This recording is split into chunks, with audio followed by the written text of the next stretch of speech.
Au troisième jour du plus gros incendie de l'été dans le pays, plusieurs villages de l'Aude restent sur le qui-vive.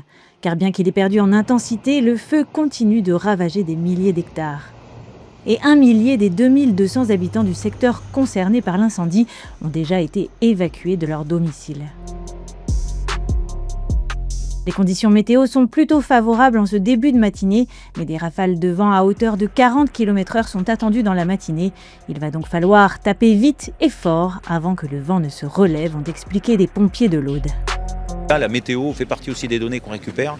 On annonce un vent d'est de 40 km/h dans l'après-midi avec des températures 32 degrés, donc des éléments qui nous amènent à rester prudents et à cette heure ne pas avoir un peu fixé, même si la progression a diminué. Le vent qui poussait les flammes vers le littoral méditerranéen a fini par tourner, redirigeant le danger vers le massif des Corbières et 15 communes déjà directement ou indirectement impactées par le sinistre. Heureusement, à la tramontane, un vent sec et chaud qui renforce le feu a été supplanté par un vent marin qui souffle toujours et devrait apporter de l'air plus humide, moins favorable à la propagation du feu.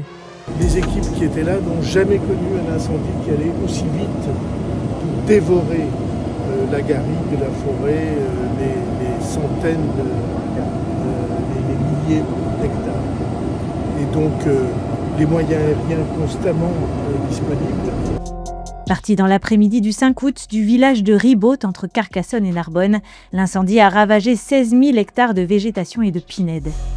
Il a aussi détruit ou endommagé 25 habitations et brûlé 35 véhicules selon le bilan provisoire de la préfecture.